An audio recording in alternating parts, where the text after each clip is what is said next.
प्रिय विद्यार्थियों नमस्ते। मैं डॉक्टर रोज़ी शाह आज आपको बीए पार्ट थर्ड में सेकंड पेपर के अंतर्गत भारत में नगरों के प्रकार बताऊंगी। भारत में नगरों को बांटने का एक लोकप्रिय तरीका जनसंख्या का रहा है। भारत सरकार के नगर विकास विभाग ने नगरों को परिभाषित करते हुए कहा है कि अगर वहाँ कम से कम 5,000 की आबादी हो वह नगर हैं। इसीलिए जनसंख्या को सर्वप्रथम आधार माना गया है। दूसरा आधार ये है कि उस स्थान की 75% जनसंख्या के लिए वहाँ पर सफाई, शौच, प्रकाश आदि हो, यानी इनकी सुविधाएं उपलब्ध हों। लेकिन यदि ये लक्षण या सुविधाएं वहाँ उपलब्ध नहीं हैं, परंतु वह बंदरगाह, सैनिक छावनियाँ हैं, हवाई अड्डे हैं, तब भी उसे नगर कहा जाएगा। सरकार की घोषणा में ये भी शामिल है कि वह स्थान अधिसूचित क्षेत्र, नगरपालिका, नगर निगम अथवा महानगरीय परिषद हो। भारत में सभी प्रकार के शहरों या नगरों का समान रूप से विकास नहीं हो रहा है। आशीष बोस ने कहा है कि बड़े नगर तेजी से बढ़ रहे हैं, परंतु छोटे एवं मध्यम नगर ठहराव की स्थिति में हैं। वास्तविकता ये है कि भारत की 60 से 70% नगरीय आबादी 1 लाख और उससे अधिक जनसंख्या वाले शहरों में निवास करती है। भारत में नगरों के प्रकार। नगर या शहर का वर्गीकरण विद्वान अपने ढंग से करते हैं। भारत के विद्वानों ने भी इन्हें अपने ढंग से वर्गीकृत किया है, जो इस प्रकार है: छोटा नगर, कस्बा या बाजार।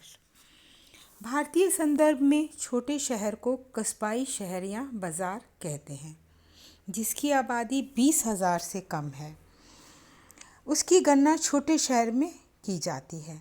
आसपास के ग्रामीण क्षेत्रों के लिए ये बाजार होता है, क्योंकि यहाँ प्रतिदिन दुकानें लगती हैं और ग्रामीण अपनी आवश्यक वस्तुएं यहाँ से खरीदते हैं। पश्चिम के देशों में छोटा शहर एक समाजशास्त्रीय अभिव्यक्ति है। यहाँ शहरी सुविधाएं हैं और इसके साथ सब लोग एक दूसरे को जानते भी हैं और सबकी खबर भी रखते हैं। नगर नगर बड़े शहरों को कहते हैं जिनकी आबादी 1 लाख या उससे अधिक हो। नगर को परिभाषित करना अत्यंत कठिन है। प्रत्येक व्यक्ति ये जानता है कि नगर क्या है, किंतु किसी ने भी उसकी संतोषजनक परिभाषा नहीं दी है। और अपने पूर्व के व्याख्यान में भी मैंने इस संबंध में आपको विस्तार से बताया था। नगर घनी आबादी वाला अपेक्षाकृत छोटा भौगोलिक क्षेत्र होता है। यहाँ के लोग कृषि, उद्योग एवं वाणिज्य अर्थव्यवस्था में संलग्न होते हैं और इन लोगों को किन्हीं विशेष कार्यों में विशेष योग्यता प्राप्त होती है। कार्य की दृष्टि से ये लोग आपस में परस्पर संबंधित होते हैं और एक दूसरे पर निर्भर भी करते हैं। इन स्थानों का प्रशासन औपचारिक माध्यम से होता है। महानगर जिस शहर की आबादी 10 लाख या उससे अधिक हो उसे भारत में महानगर कहा जाता है। लेकिन आमतौर पर ये एक ऐसा नगर होता है जिसके अंतर्गत उस नगर के विस्तार के परिणाम स्वरूप आसपास के छोटे मोटे नगर और कस्बे मिलकर एक वृहद नगर का निर्माण करते हैं। ये बस्तियां तथा कस्बे आर्थिक, सामाजिक तथा सांस्कृतिक दृष्टि से महानगर पर निर्भर रहते हैं। E.W. बर्गेस ने कहा है कि जिन नगरों की कुल जनसंख्या 10 लाख या इससे अधिक होती है, महानगर ऐसे अत्यधिक बड़े नगरों को कहते हैं, जो किसी न किसी क्षेत्र में आगे होते हैं। इनका आकार बड़ा होता है। देश या राष्ट्र की जो एकीकृत स्वीकृत भाषा होती है उसका प्रयोग किया जाता है एवं संबंधों में औपचारिकता होती है। भारत में जनसंख्या की दृष्टि से जो 10 लाख से अधिक जनसंख्या वाले नगर हैं, 2001 की जनगणना के अनुसार वह 35 है। इन सभी को महानगर कहा गया है। अति महानगर दो या दो से अधिक नगरों से बना एक ऐसा शहर जो कभी विस्तृत खेत खलियानों द्वारा अलग अलग छोटे मोटे नगरों में बटा हुआ था, किंतु अब इनके बीच नगरीय तथा अर्धनगरीय बस्तियों के विकास ने इन्हें जोड़कर महानगर में बदल दिया है। ये नगरों का नगर कहा जाता है, लेकिन इसकी आबादी लगभग 1 करोड़ होनी चाहिए। घनी जनसंख्या ऐसे नगरों की प्रमुख विशेषता है। इन नगरों के उदाहरण हैं मुंबई, लंदन आदि। इस पद की रचना ममफर्ड ने अपनी पुस्तक में की थी। उन्होंने प्राचीन नगर राज्य के लिए, जो कि यूनान में थे उस और पूर्ण नियोजित थे, उसके लिए इस शब्द का प्रयोग किया था, किंतु आजकल इसका प्रयोग भिन्न अर्थों में किया जाता है। आधुनिक समय में इसका प्रयोग वृहद उपनगरीय समूहन के अर्थ में किया जाता है। उपग्रहीय नगर ऐसे नगर जो बहुत बड़े नगरों के पास में बसे होते हैं। ये इन विशाल नगरों के वट वृक्ष रूपी प्रभाव के कारण दब से जाते हैं। इन नगरों में पास के बड़े नगर के कारण ना तो सुविधा होती है और ना ही सेवा का विकास होता है। इनके उदाहरण देखिए, दिल्ली के पास गाजियाबाद, मुंबई के पास वासी और थाने इसी तरह के नगर हैं। वैश्विक नगर या ग्लोबल सिटी नई वैश्विक अर्थव्यवस्था के अंतर्गत ऐसे नगर जो विश्व व्यापार का प्रमुख केंद्र बिंदु हैं, जैसे कि लंदन, टोक्यो, सिंगापुर। मुख्यालय नगरों को सस्किया सासे ने, जो विद्वान है, ये उनका नाम है, सस्किया सासे ने भूमंडलीय नगर कहना पसंद किया है, चूँकि इन नगरों में अंतर्राष्ट्रीय व्यापार के केंद्र हैं तथा विश्व के अधिकांश उद्योगों एवं व्यवसायों का संचालन इन्हीं नगरों से होता है। इसीलिए सासे ने ऐसे नगर मुख्यालय को वैश्विक नगर या विश्व नगर का नाम दिया है।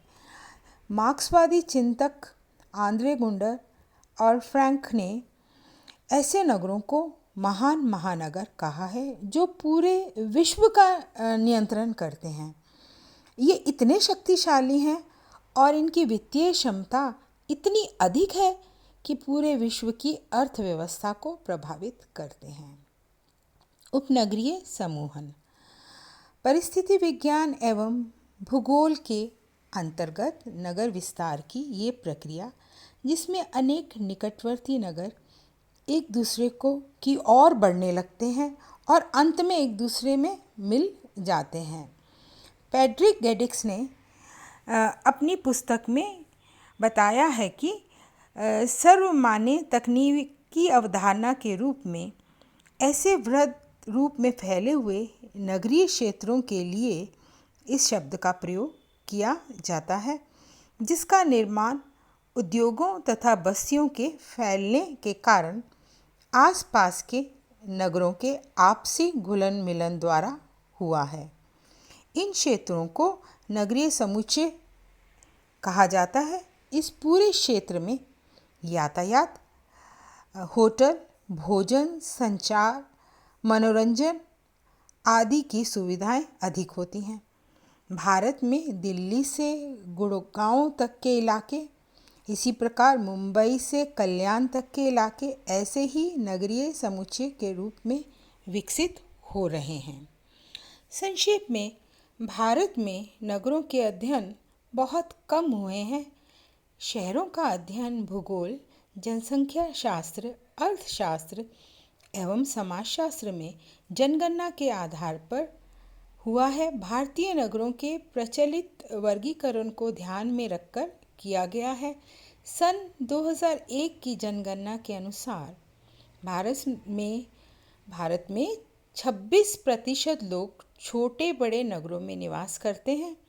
शहरों में निवास करने वाले लोगों में 62% से अधिक लोग ऐसे नगरों में निवास करते हैं जिनकी आबादी 1 लाख या उससे अधिक है। ऐसे नगरों की संख्या भारत में 441 है। भारत में 35 ऐसे महानगर हैं जिनकी आबादी 10 लाख से भी अधिक है।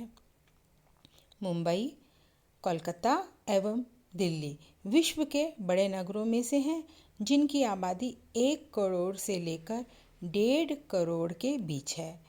भारत में कुल मिलाकर सब मिलाकर 5,161 नगर हैं, जिसे 2001 की जनगणना के आधार पर वर्गीकृत किया गया है। सन 2000 की जनगणना पर आधारित नगरों का वर्गीकरण एवं जनसंख्या सरकार ने अभी प्रकाशित नहीं की है। भारत के शहरों एवं नगरों के वर्गीकरण में सबसे छोटा आकार कस्बा अथवा बाजार का होता है। ये आकार में बहुत छोटे होते हैं और आसपास के गांवों के लिए वस्तुओं और सेवाओं के केंद्र होते हैं, इसीलिए इन्हें बाजार भी कहा जाता है। छोटे शहर हैं जहां प्रशासनिक महकमे होते हैं और साथ ही जहां अधिक सुविधाएं होती हैं। नगर वे हैं जिनमें वस्तुओं और सुविधाओं की उपलब्धता अधिक होती है, जो किसी एक कारण से अधिक महत्वपूर्ण होते हैं अथवा जिनमें यातायात एवं संचार की सुविधा उपलब्ध होती है। महानगर जहां निश्चित रूप से किसी एक गतिविधि की प्रधानता होती है।